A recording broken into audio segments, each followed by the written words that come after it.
Welcome everyone to this, another special episode of techFLIX, where we are kind of trying to ascertain the impact of COVID-19 on the entire digital landscape per se. We started with the first episode last week, where we had leaders from the telecom industry, and we discussed what's happening with the telecom industry, what are the long-term implications, how they are managed right now. In the same stride, today we have leaders from ESDM industry. This live panel interaction we are, bringing to you in collaboration with IESA.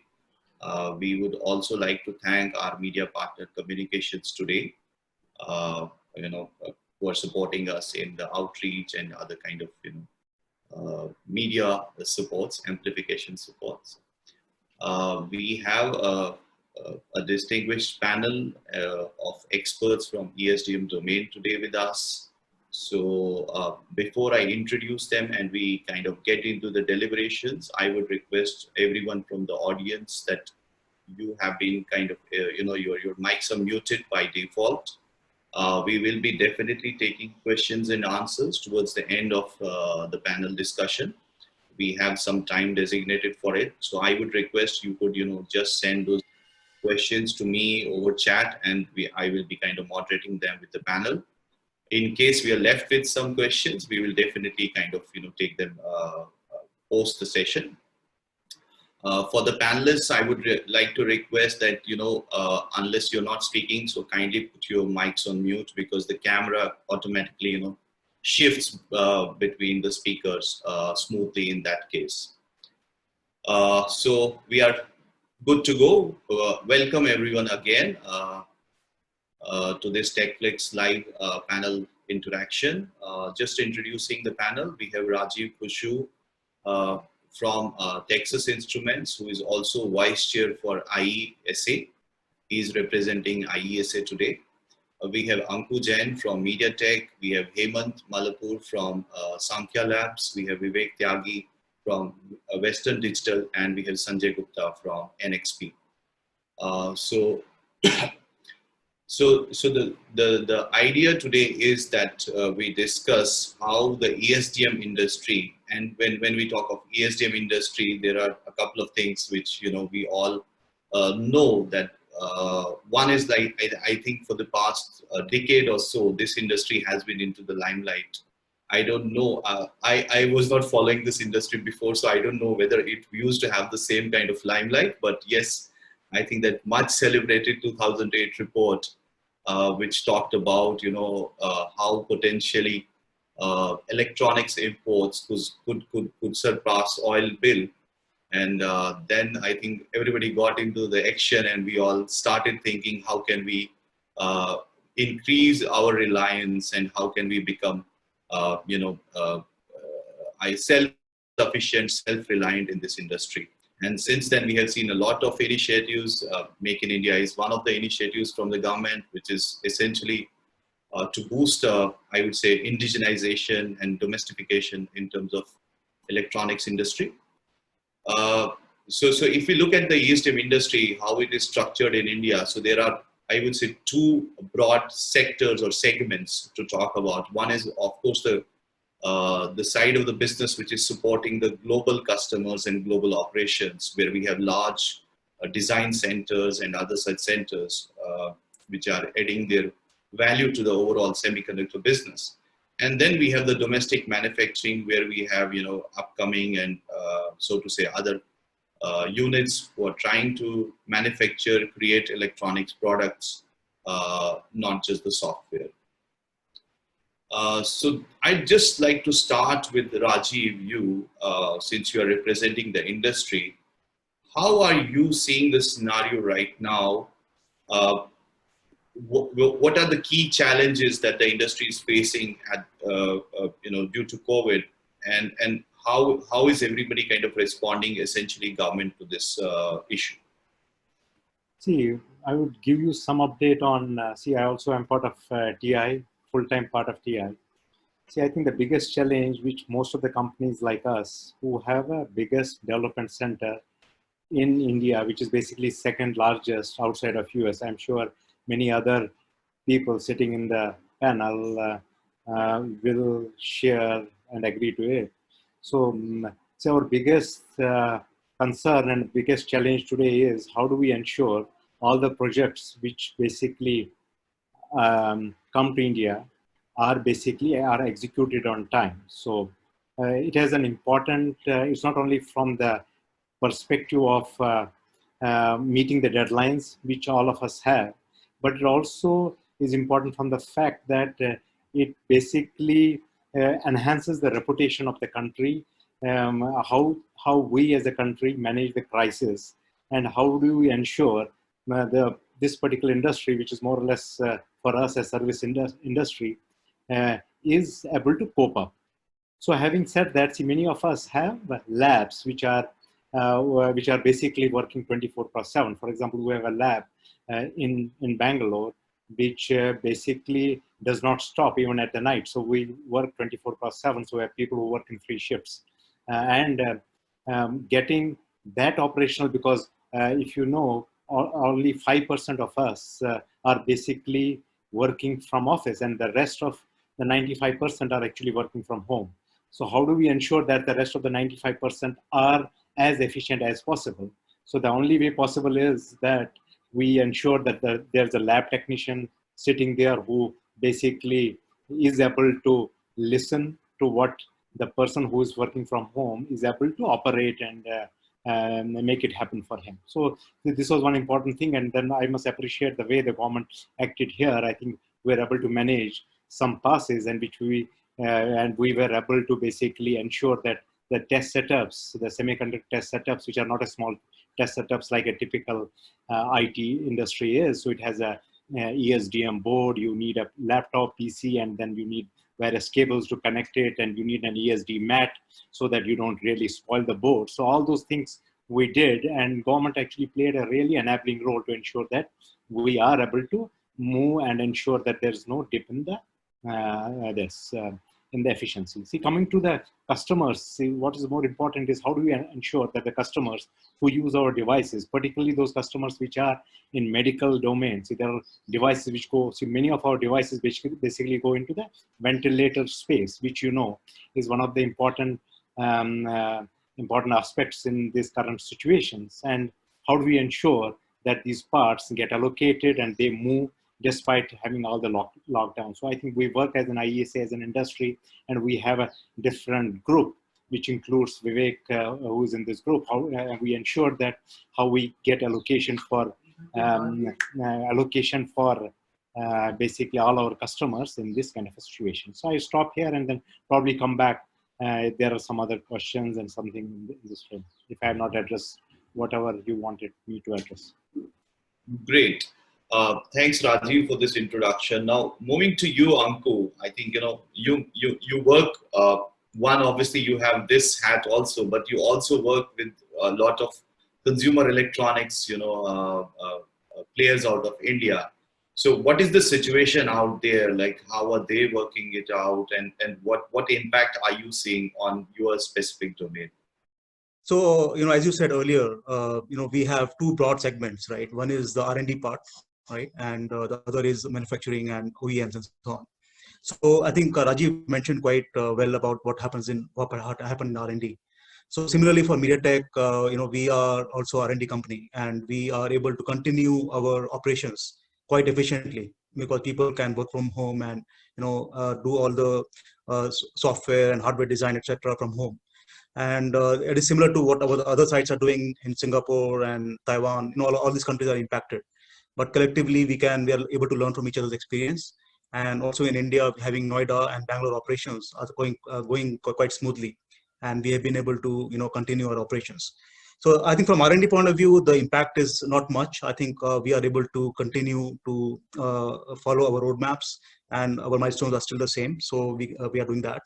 But I think from manufacturing point of view, that's a different. They have a different types of impact, because our customers are getting impacted in the sense that many factories have been shut down due to lockdown, right? And they're quite impacted. But I am sure that even they have R&D arms, and they are able to still continue to do the research and continue to look at what is the next product in line. And although some launches have been delayed, but that we are sure, once this episode is finished, there will be a pent-up demand which can still let them have their sales target be achieved. But I'm sure there'll be some impact for sure for this industry. But luckily, I think from R&D point of view, the impact is not much, to be honest. For manufacturing, I'm sure there could be some impact, but I think government has been creating many schemes recently, like PLI and specs and so on. I think those kind of incentives may help us in the long run. Okay, Great, Anku. Again, I appreciate, and I think this panel is very, very precise. I appreciate that. Very valuable inputs in shortest possible time period. So now coming to you, Vivek, you represent a different segment, but again, you also have customers in India. So what essentially are you seeing, and is it hitting kind of manufacturing right now? What are the challenges that you see in your ecosystem? Yes, Faisal, valid question. So I want to narrate a couple of incidences. One is that in the manufacturing side, supply chains are definitely under disruption. And it's not only since the lockdown started in India, but actually, that since Chinese New Year and then breakout of COVID-19 across China, because a lot of components, whether it's a US company or European or Japanese company, the factories for semiconductor and components are located in China area. So supply chains were already impacted. And then with India lockdown, it's further impacted because getting the flights on time from Singapore, Hong Kong or China, the freight cost, one surprising thing is the freight costs have gone 5 times in last 4 to 6 weeks. So that is impacting. At the same time, the rupee to dollar actually, rupee has depreciated by 5 to 6 times. So in some of our cases where our distributors have picked up the orders from customer a couple of weeks back, now at the time of supply, they're finding that, if they were working on 5% margin, it has already evaporated because of the rupee depreciation. So these are some different angles that COVID-19 is bringing to us. Also wanted to share one incident. One of our customer, which is now in the education or online education, which is now hot topic and it's in demand. They wanted certain flash memory cards from us where they burn the content and then supply it to their customers in India. So just about 2 weeks back, after a lockdown of 3 weeks, 2 weeks back, we managed to get a slot with FedEx to ship these parts to customer in Bangalore. FedEx booked it, took the money, brought the parts to their hub in Delhi, and now for a week they're sitting in Delhi. FedEx is saying there's no flight available to take it from Delhi to Bangalore. So that's an example of how supply chains are impacted. The other part is when I talk to my customers who are in manufacturing, even if they're doing some things for essential services, they've got permission, but their labor have gone home, either walking or by whatever way. And there's so much fear in people, especially in the labor class, that, in these difficult times, everybody wants to be with their family in their native place.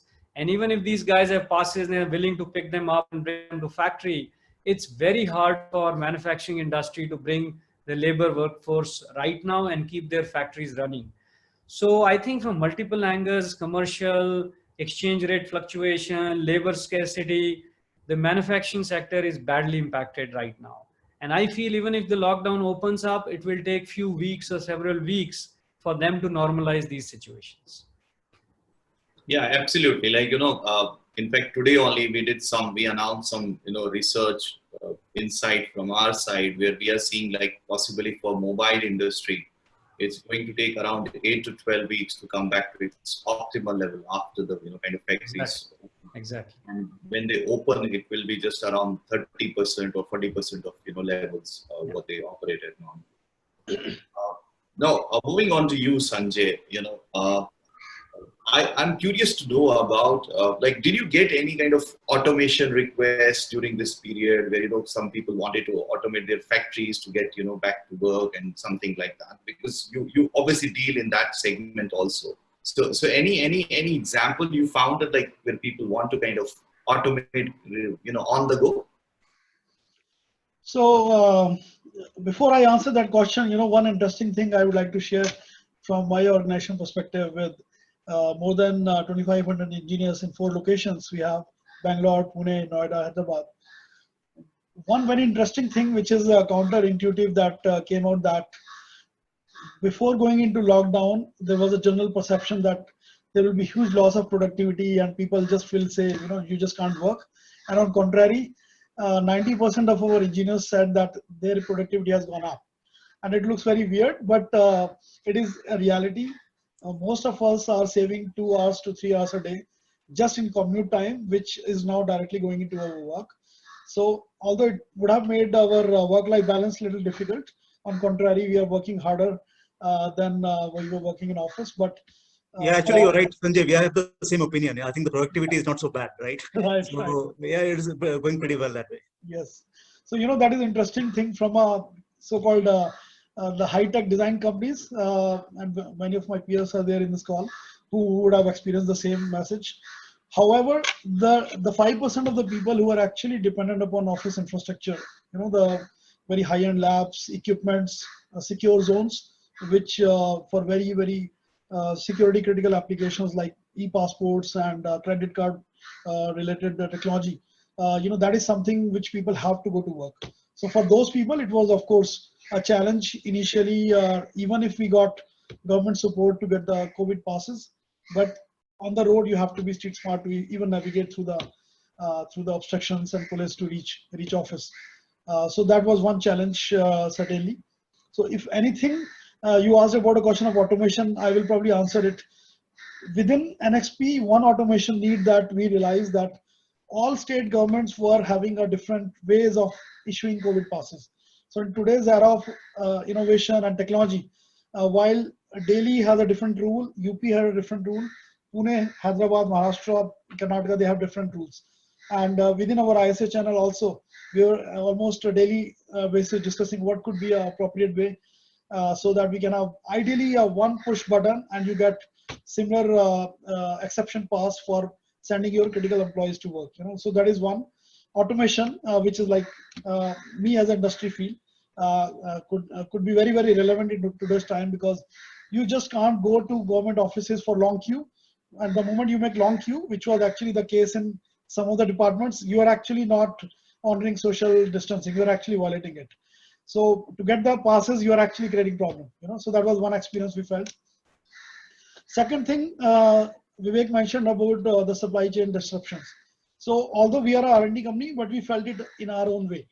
To do our high-end electronics and semiconductor design, one key requirement is customer boards, where you have the customer use case with the entire ecosystem, where your semiconductor chip is one of those components. They need to be transported from across the country to different locations. And that is something that got stuck because our flights were not running, our custom departments within government were all closed. And a lot of our validation engineers were just stuck because they have everything, but they don't have the board released from the custom office. So that was one area of potential automation. Again, in a collaboration between industry and government, which could be thought of in future, because I do believe we are here for a long time. This is not going to be gone in a week or 2 weeks time. And if you go back in time and look into the past precedents of similar kind, I mean, whatever I'm reading 100 years back, when same thing happened in 1919, 1920, there were 3 waves. And each wave was more deadlier than the previous one. Eventually, it died down. So I would personally be very cautious to send my engineers to work, even if government says everything is fine, because based on, again, the data, in India, out of every million people, we have hardly 450 people who are going through the testing, versus the similar number in US or Europe is touching 18,000 or 20,000. So there's every possibility that with the 20 times lesser testing happening in India, many of us may be asymptotic in our symptoms and might have the minor virus impact.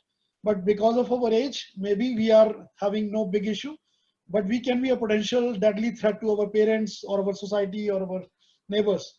So even that is very, very big angle that we should all be very careful when the euphoria is over and everybody is rushing to meet and go to malls and cinema halls and office. So another thing that we should be careful about.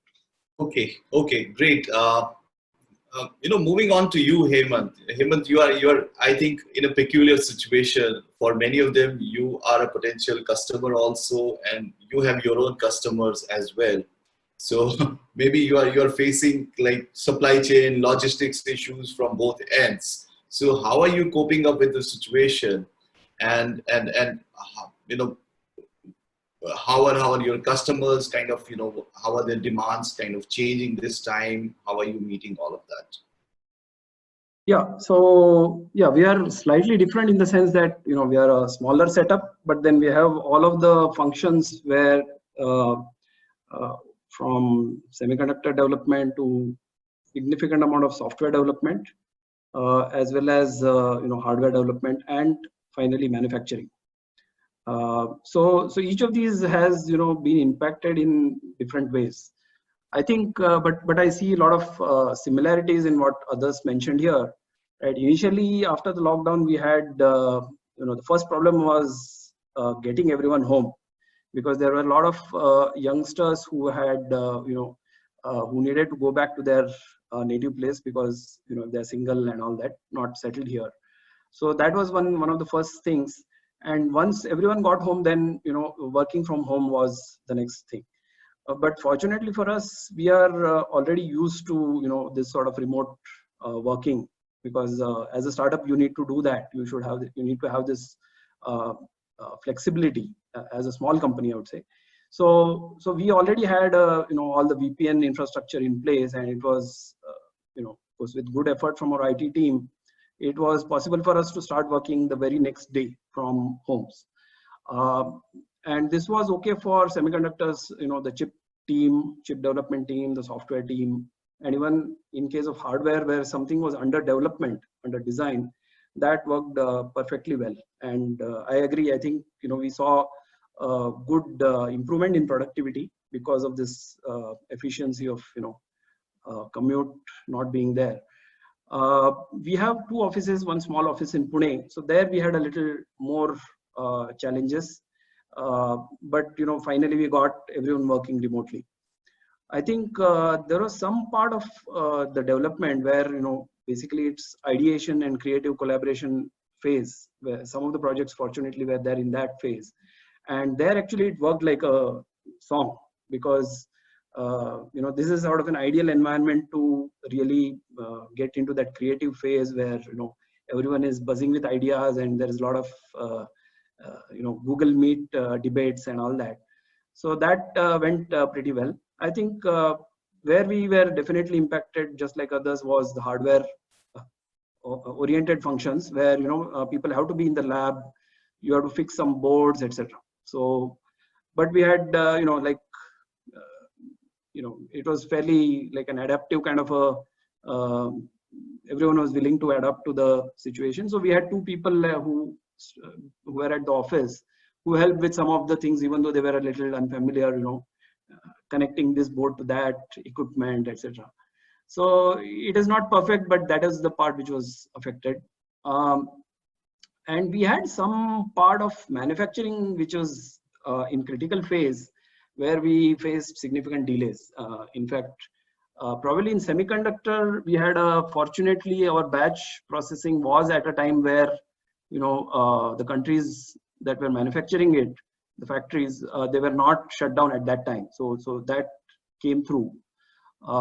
Where we did face a significant problem was the electronic manufacturing services which we are using, because the factory is shut down.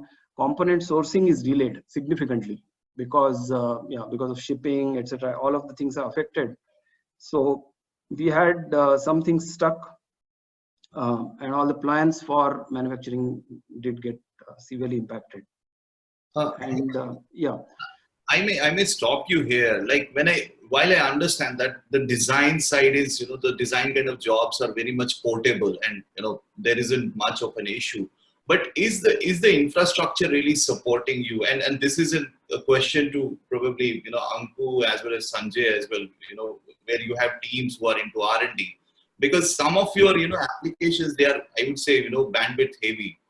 So are we? And we know how the networks behave at times. So are you facing some challenge on that side? Actually, Yeah, you're right. that's a good point. Yeah. Luckily, we talk about in your last week, talking to operators. I think they have done really a good job. So I think we are able to get good connectivity, and of course at times there are losses. I mean, the package loss is there, but more or less people are able to continue to do the work from home. So I think connectivity has been excellent. It's not been a bottleneck to get any issues, big issues. Of course, sometimes there's some issues like that. So yeah, it's pretty good, I think, and probably if the same thing happened 3 or 4 years ago, then probably would have had a big problem, right? But now with all this fiber optics and 4G and stuff, I think the connectivity is pretty good.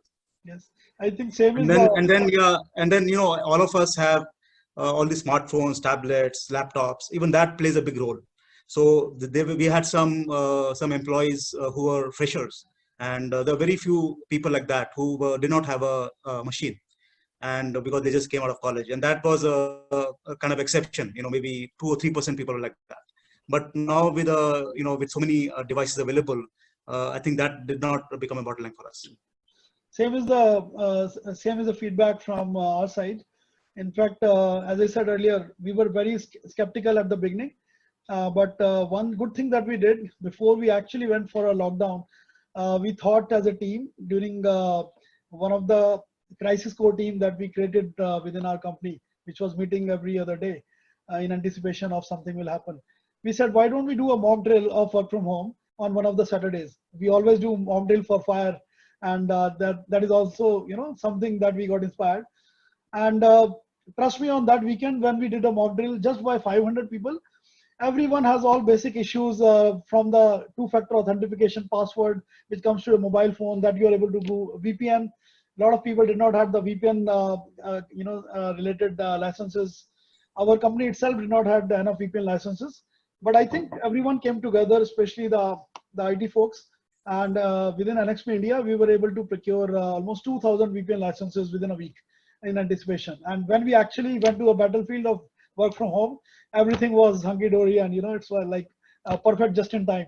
So we had a pleasant experience as well. So I like to just add one point. I think it's more to do with us being Indian. We have this Jugaad technology thing, right? So so same thing happened in other sites in Mediatek, and they didn't have such a pleasant experience. Because even though the bandwidth is better, right, in other countries, but they didn't have this adaptive mindset.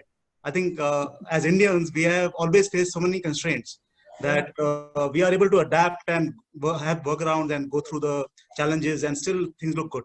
So I think that really plays a big role. I want to give one very interesting example to the Jugaad that Anku just talked about.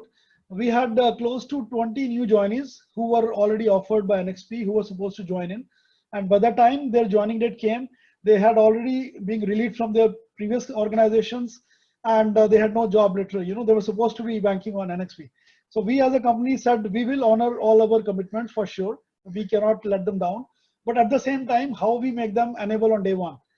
And that's where, this Jugaad thing came out. So otherwise, in normal times, the person has to be at NXP office, get a login done on a LAN, and get all the necessary approvals. But we took a special exception approval from our global IT to get them approved offline. Our security guards worked with our IT team to take their laptops, drop them to their homes after COVID passes, and it was really a wow experience for a lot of them.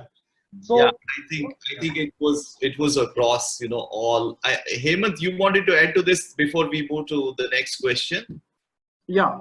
So basically, we had fair amount of impact because of the infrastructure, right? So that was something that we were already in a good shape because of VPN.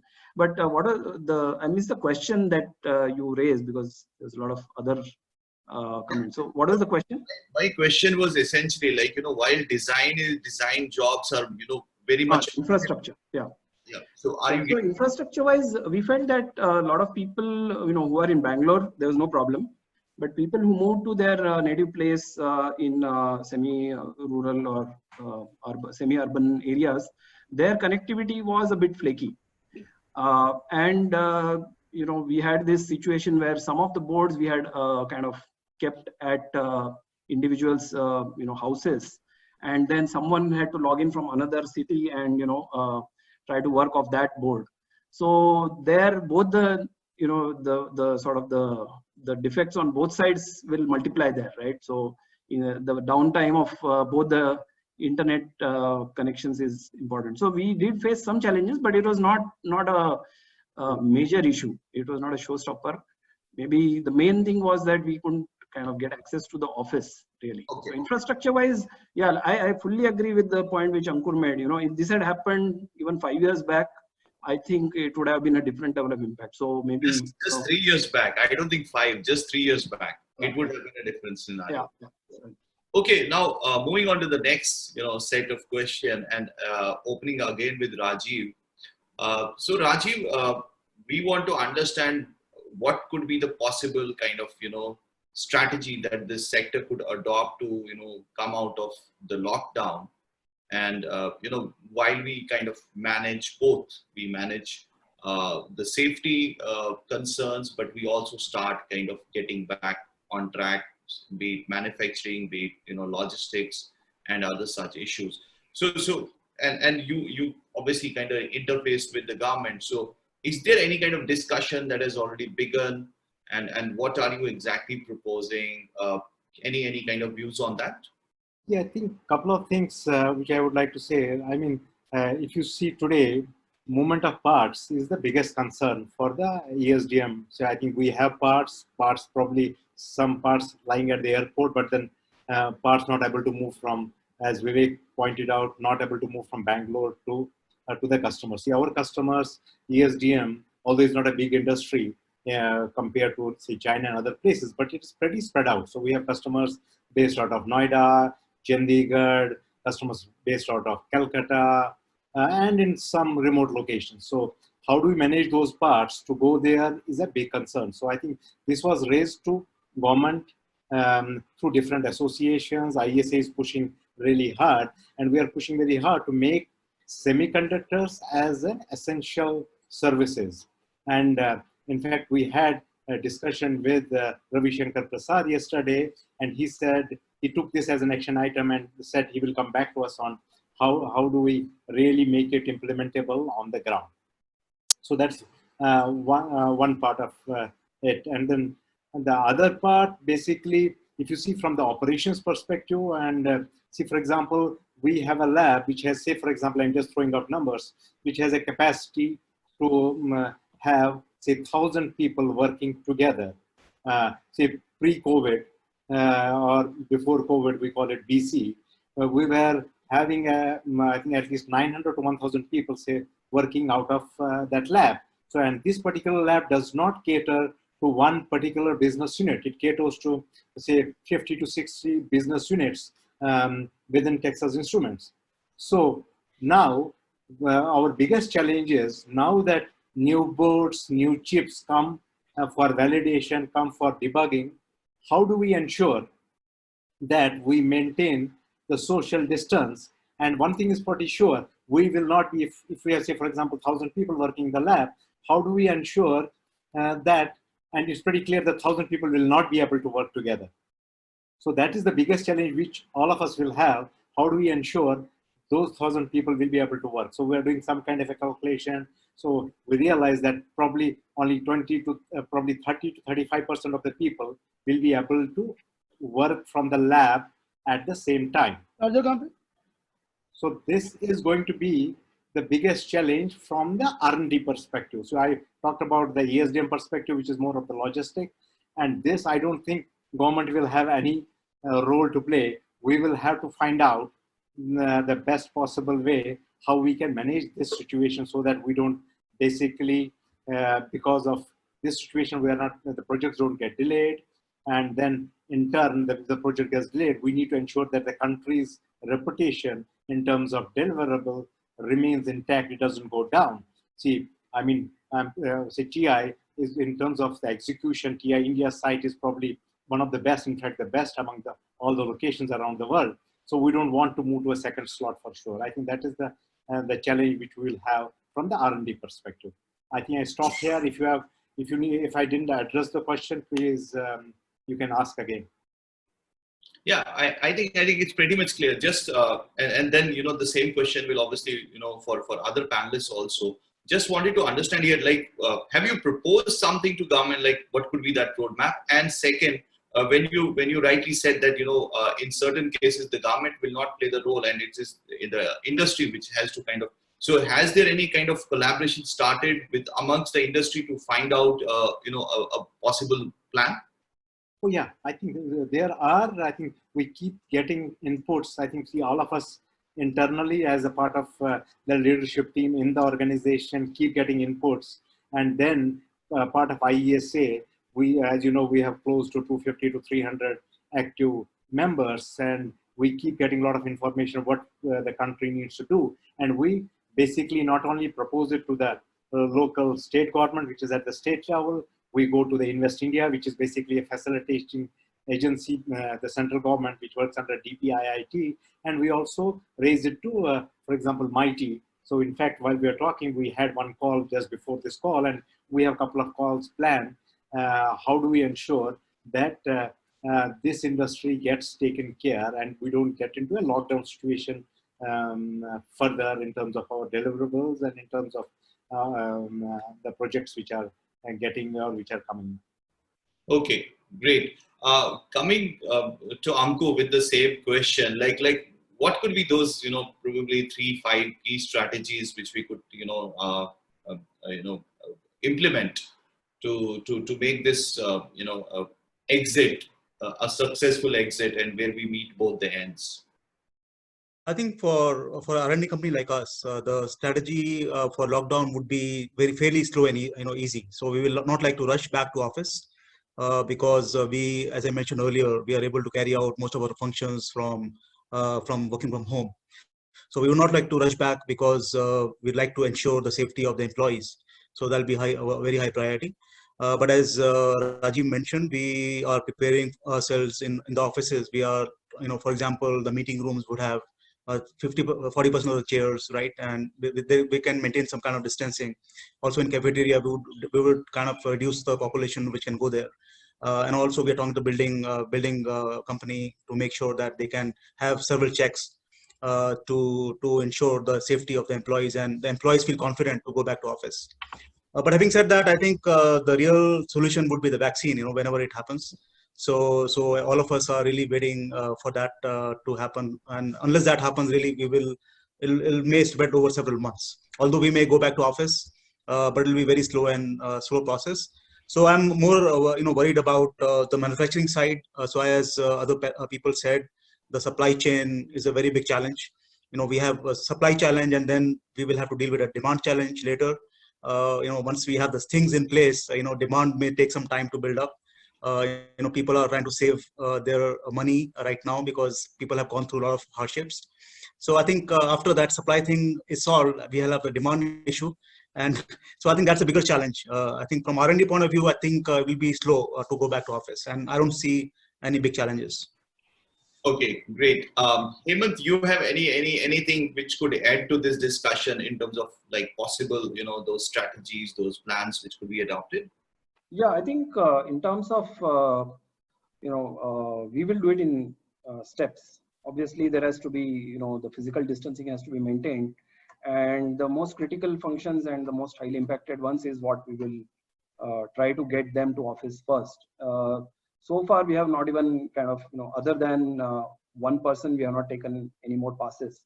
But going forward, we see that the people who deal with the hardware and the test equipment, they will have to be given a priority. And since that is a small percentage of the entire team, that should be fairly okay. I think where we see more challenge is in the supply chain, because it depends, it's not entirely in our control. Our partners have to, make sure they get back online. I think that those are the two aspects, I think, that we are looking for in terms of planning. Okay. Vivek, from your industry perspective, I think it would be more of supply chain or something else you would like to kind of present. A couple of things I want to highlight here. One is, as my peers said, on our engineering and return to office post lockdown, it's very, very gradual, because we have worked so efficiently in last 6 weeks from home.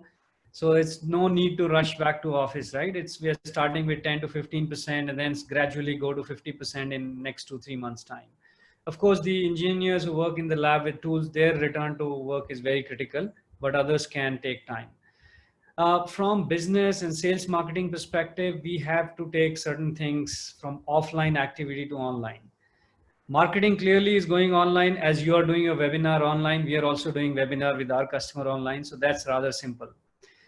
In IT industry, when we sell any storage equipment to a data center, telco, or any customer, typically they don't buy because it's a big capex investment. They don't buy without proof of concept. So we were moving heavy samples or piece of equipments physically to their data center, installing and doing proof of concepts. That's not going to happen in post-COVID environment in near time future.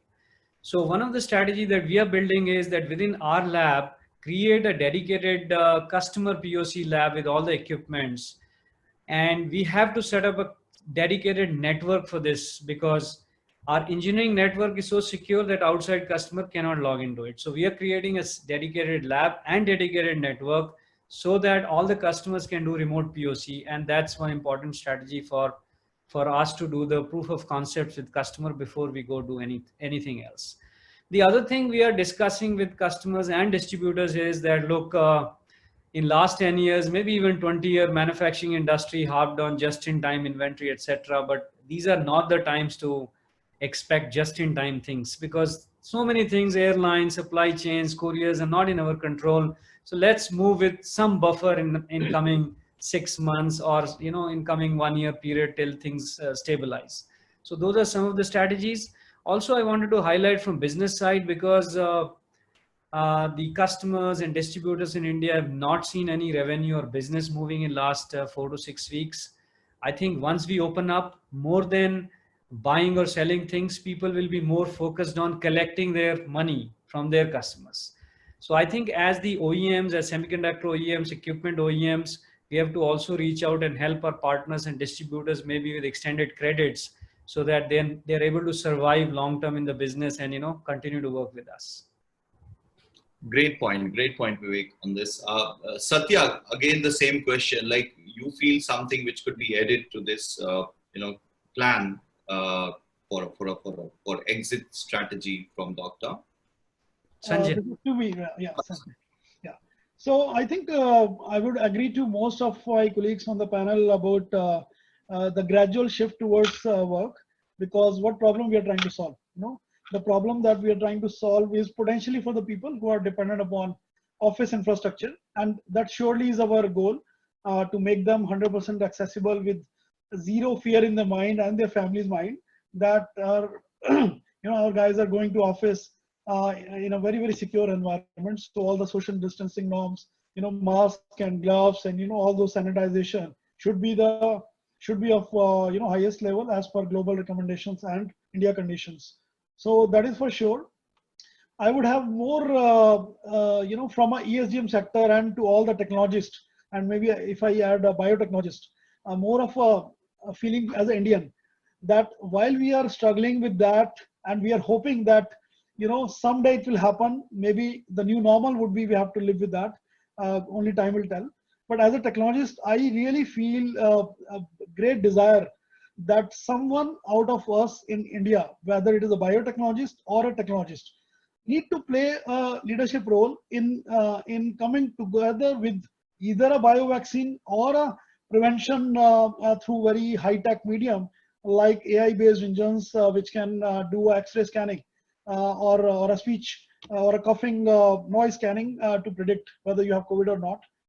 Right now, unfortunately, we are looking to Israel or US or Germany. I think one message through your medium I would give, that this is a time where we have to showcase the strength of India, not just in quantity of people, but also in the razor sharp brains and technology that we can all drive together to collaborate for a solution. I think that will be my dream as India. Great. It's very coincidental. I was talking to somebody on the same lines, like, why can't, we kind of synthesize the cough and, using just a smartphone, somehow kind of be able to detect that this is perhaps a COVID-related kind of a cough than a normal.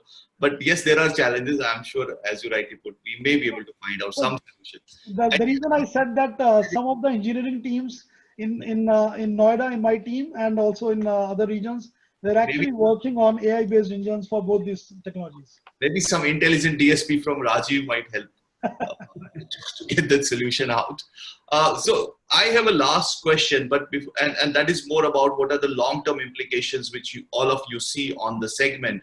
But before, and I'll reserve that as your kind of concluding remark.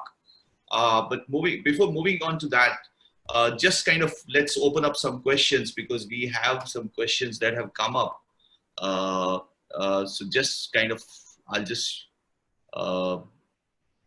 so there's a question from Poonam. She wants to ask, like, it's about hiring for freshers at this point.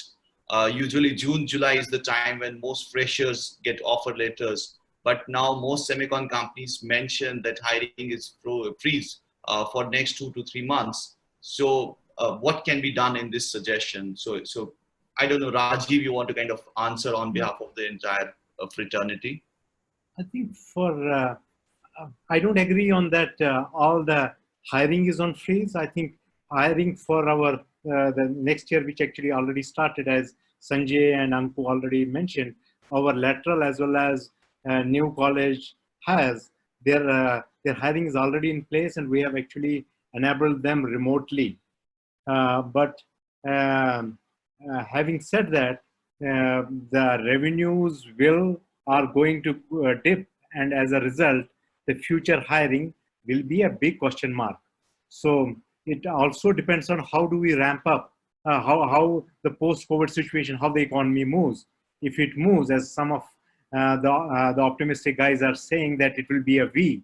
If it is V, I think we will have no issues on recruitment when it comes to India, because the advantage what we have and what we have demonstrated, as many of us in the panel agreed, that there was hardly any dip. In fact, there was a marginal delta up in terms of the efficiency. That will mean more projects coming back to India, which means more hiring in this industry.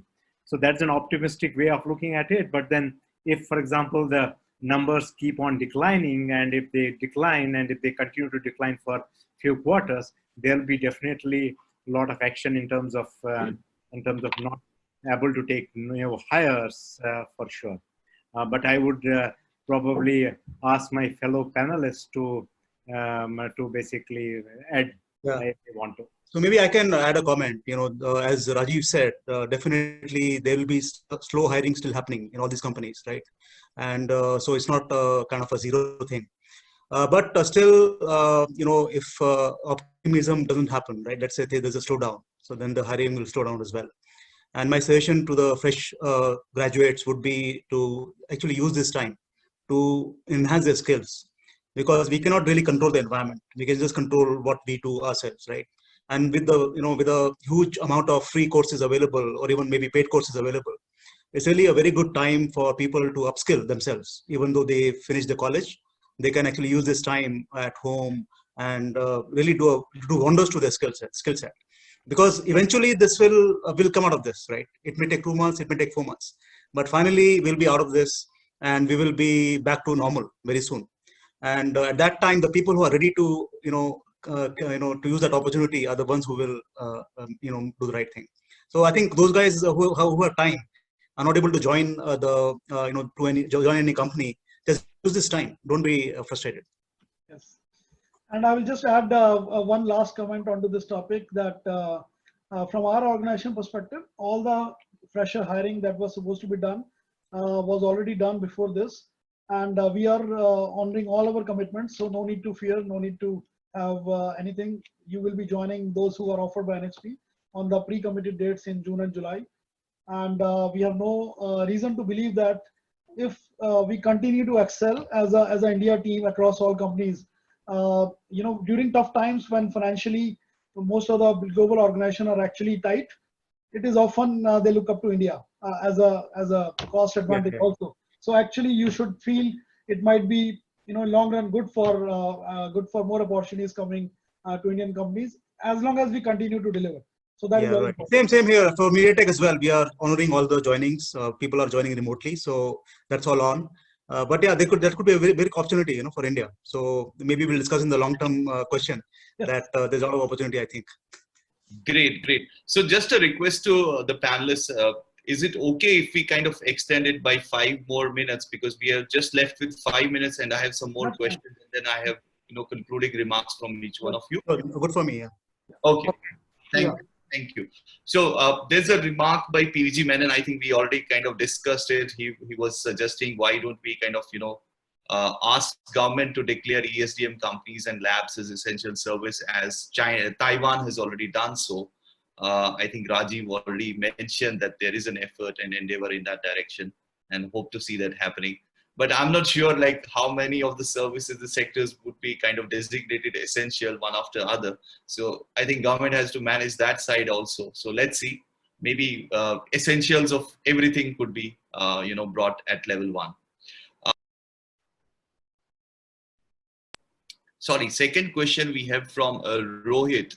What is a realistic revenue growth percentage that should a semiconductor OEM company expect from India region? I don't know, is it like COVID specific or generic, but maybe assuming it's specific to present times. Should I take a shot at that?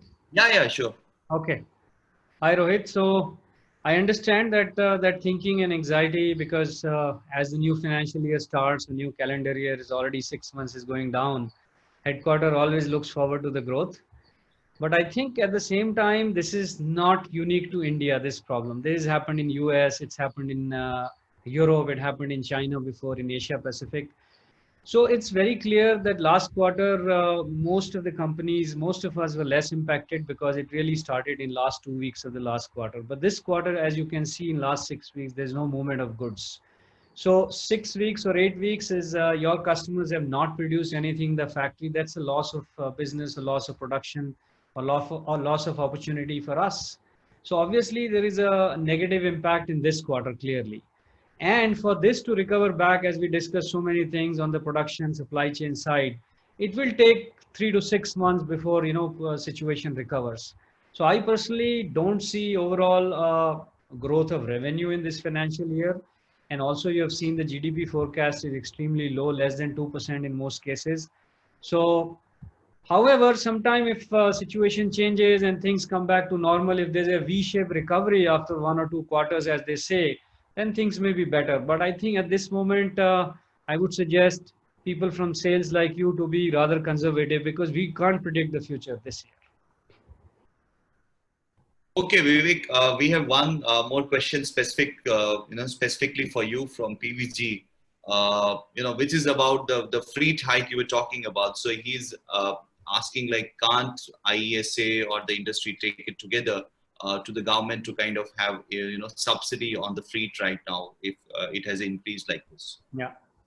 So I think PVG, it's a good suggestion. So far, last couple of weeks since I'm back to IESA, we had 1 or 2 meetings, but this topic has not been discussed. But I will take it as a feedback in next meeting.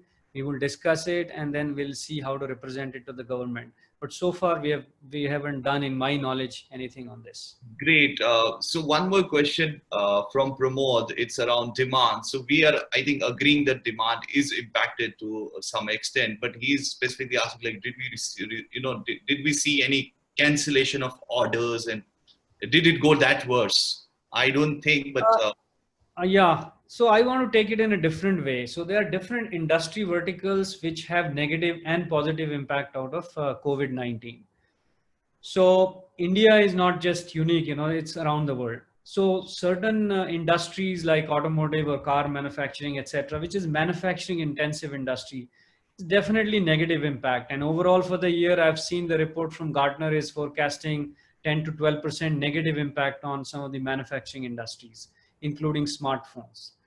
But I will also like to tell you some positive story. The 2 industries I've seen so far, we are seeing positive impact. One is the IT industry, which is selling laptops around the world. Laptops around the world are selling like hotcakes because everybody is trying to work from home. Kids are trying to do education from home. So all these client IT devices are having a much bigger uplift in the business. And since company like us provides either hard drive or solid state drives to this industry, we are seeing that big. The other thing is industry which is doing a lot of online business. Their business has really gone up. Telecom industry, today you talk to any telco in India, their business has dramatically gone up. So they have wider plan. Did you see the news yesterday? Airtel giving $1 billion order to Nokia to put more radio frequency network equipment. That's a good example in India. Then we are seeing globally, we are seeing the cloud service providers, their actually demand is growing very, very rapidly. And in turn, we are seeing much bigger orders on the storage from them. But again, there are industry or products which are sold through physical retail stores worldwide, like could be smartphone. They're sold through both online and offline, or cars or many other equipments. Even our own SanDisk branded retail consumer products are sold through offline stores. Those are negatively impacted because shops are closed for a period of 6 to 8 weeks around the world. Okay, thanks. I think, to sum up, so when I'm looking at the kind of questions, so questions were more around, jobs, demand, and I think, at a broader level, we have tried to answer. We will not be in a situation to answer each one of them, but I think more or less everything has been answered.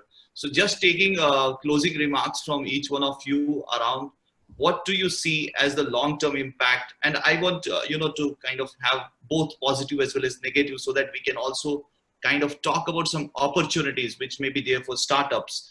I would start with you, Hemant, and then, reach out to other panelists. Yeah, sure. So I think, the negatives are, I think, probably well understood. I think there is going to be market sentiment, consumption sentiments, but I would focus on the opportunities, right? Basically, the entire connectivity industry, whether it's telecom or IoT, all of these is going to see a big jump in the infrastructure and in the devices. So I think that is something we are looking forward to. There will be, I think, also people more willing to listen to ideas about innovation, because it sometimes takes, I think in general in India, I think we respond better to crisis rather than, a problem which is at like 10-20%, right? Unless it becomes really serious, we don't. So I see that there can be a opportunity if we do a change of mindset. So I think specifically in defense and telecom, I see that there are good opportunities. Things like telemedicine and tele-education with interactivity. These are markets where we see that there will be good demand, and also an opportunity for specifically for within the India market for Indian companies, and also where we see in terms of IoT opportunities. So these are, I think, things where there's going to be a lot of positives out of this. Great. Coming to you, Sanjay, like specifically something from industrial side, automation side, Industry 4.0 actually taking place. You would like to add something? So I would say that, let me start with negative and then I will say positive. Negative, I believe it is going to be with us for a longer time than expected. So like we have, mental acceptance of, let's say, security overhead every time we go to a hotel for security checking. Since the Mumbai blast happened, it was a new normal for us. Whether it takes 5 minutes every time you enter, it's a new normal. Whether it's an overhead of security guards doing unproductive work just by checking beneath your car, it's a new normal. So I believe for a lot of us going to work with the mask, sitting with social distancing, eating with social distancing, and all those recommendations for a long time might be a new normal. Like it or not, that is a negative that might be part of our life. The positive is, as Hemant explained, a lot of new business opportunities will emerge for online businesses. And again, what Vivek alluded on, real-time experience, that offline is a negative business experience and online is a positive upliftment experience. So a lot of focus on the online business where automation and AI technology can be used for a lot of remote access. I think that will gain a lot of traction. And since we are very big in automotive, I personally believe social distancing will push a lot of higher car sales. against the norm when we were relying on, okay, I will not buy a car, I will go for Uber or Ola. I think this will push, okay, let me keep a social distancing, let me have my private, secure and safe car. So it might actually go against the previous year trends and push car sales high. So that is something I feel will generate a lot of employment for the whole ecosystem, not just for us, but the entire tier 1, tier 2 and OEMs and the whole service industry and labor industry. So I think it will have a mixed bag. So good, along with coffee vending machines, we may see hand sanitizer kiosks in offices now. Huh? Exactly. Something like that. Okay, coming to you, Vivek, like what do you foresee going to happen in the industry, and again from the positive perspectives? So I think we already discussed many things. I won't go into that, but what I would say is all of us as Indians, Indian industry and Indian government included, realize in this crisis how much dependent we are on the outside world for everything. From a very basic 400-500 rupees testing kit, we are dependent on outside world, right?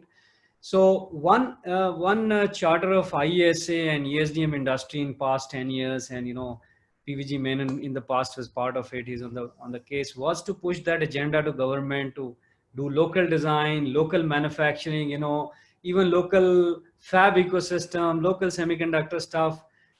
I'm hoping that now everybody wakes up to the fact that, even though it's a global commerce and interdependent world, but in crisis like this, if you can't even make a basic testing kit or mask or sanitizer, then, how vulnerable we are to the world. So I think this will give opportunity to many startups and many existing companies to think of some innovations which will be more valuable to us as a country. Okay, great.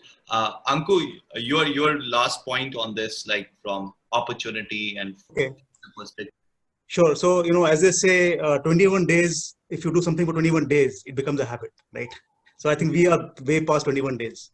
And I feel, things like the things we do at home, gaming, we watch smart TVs, we use smartphones, tablets, connectivity, routers. All these are opportunities for Mediatek, to be honest. These are all things which are used for, for what we are doing, really leveraging right now. And I think, so this will be an opportunity for Mediatek at a macro level. So we are really excited about that. And also upcoming 5G, which will happen hopefully soon, will be opportunity for us. But at a macro level, I would say that we are looking at two things. I feel it's a long-term trend. One is supply chain strategy. People have to really think about it, right? And they need to have some maybe backup plan or have some strategies around this thing happens again, or even if a minor version of this thing happens again, how do you go about that? So some operating models need to change. Secondly, I think companies will avoid having geographical concentration at one location, right? I mean, because that way it's like a single point of failure. So people will try to avoid that.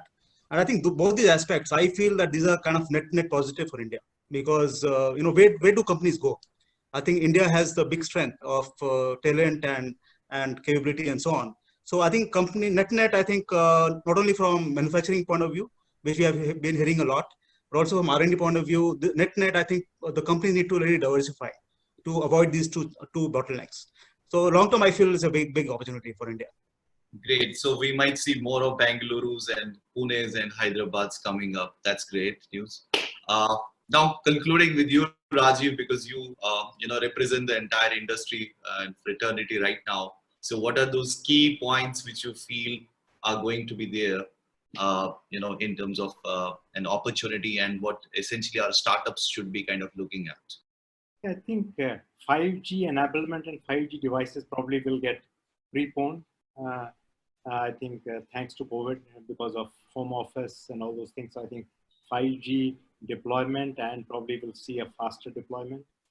Then we will see, I think there will be a lot of innovation in medical devices. I think that's one area we have been working with Ministry of Electronics and Information Technology, and they have taken a note of it, and they have given some special stops on it. And during my discussion yesterday with RSP, I think he seems to take medical devices as seriously as they have taken the cell phone manufacturing in the country. Office real estate may take a dip, but then I think what will happen is probably we'll have less traffic on the roads. tend to slightly agree with Sanjay that there will be more vehicle sales coming probably from next year onwards. But at the same time, I think the new normal probably will be everybody will have one extra room in their homes, which will be office, real home office, small office, home office. I think these are the things which I think and I think one more thing which I would like to, before I say bye, is there's a good possibility of the ATMP, which is basically assembly and test manufacturing, which might see probably a day of flight. I think there's a lot of, because companies in China who want to exit may find India as a possible destination because of the diversity, because of the population and the huge demand which is anticipated to come. But at the same time, that does not mean we stay, we don't really make a sales pitch. I think we know, and all of us know, that Vietnam basically ate our lunch. We always thought that we had a huge population, we have skilled manpower, we have land, we have all the infrastructure in place. But then most of the companies, I think close to 60% of the companies which moved out of China because of the US-China war, most of the investment went to Vietnam. It didn't come to India. I hope COVID, which is going to create a similar kind of, we see a negative sentiment. I think whether we agree or not, we see a negative sentiment. And I'm sure Taiwanese companies want to move out of China. Will they go back to China, or should India be a viable option? I think that's where the Government of India really needs to proactively go and act as a sales guy, like Vivek Tyagi is. Go as a sales guy, probably go meet some select set of companies, whether it is Taiwanese companies, South Korean companies, or the US companies, and then make a sales pitch and then get them to India, handhold them to, and virtually drag them to India. So that's what I have to say, and with that, I conclude. Okay, great point. I have one last comment to make, which is very interesting thing that I can predict. Like people say, data is new oil. And if all of us work on critical information, maybe we are discussing very open things today, but I believe primarily is using tools like Zoom and webinar and other stuff for very, very sensitive information. One key opportunity for Indian-based companies is to develop a tool like Zoom, so that all data is a property of India and does not need to go to China, which could be a big security threat for the country. And this could be a new reality in that we will have a lot of companies in this area in next 1 year. Yeah. Yeah, that's true. In fact, government has already announced, a reward for someone who comes with. Contest is running by government with a big reward. There's already an application called Say Namaste. I have tried it. I think it's still in kind of beta version. So you can do some video calling. It's an indigenously developed. Thanks a lot, each of the panel members joining and sparing your time for this interesting discussion. Thanks audience for joining us, and I think you got definitely benefited from the discussion, and there were a lot of reassurances and assurances coming from the leaders of the ESDM domain, which is very heartening to know. I thank IESA for kind of agreeing and collaborating on this, and at the end, obviously, thanks to Communications Today for joining us as the media partner. So with that, we end this episode, and we hope that we will be continuing these deliberations and sharing insights with the audiences at large. Okay, thank you everyone. Thank you. Thanks everyone. Bye. Bye-bye.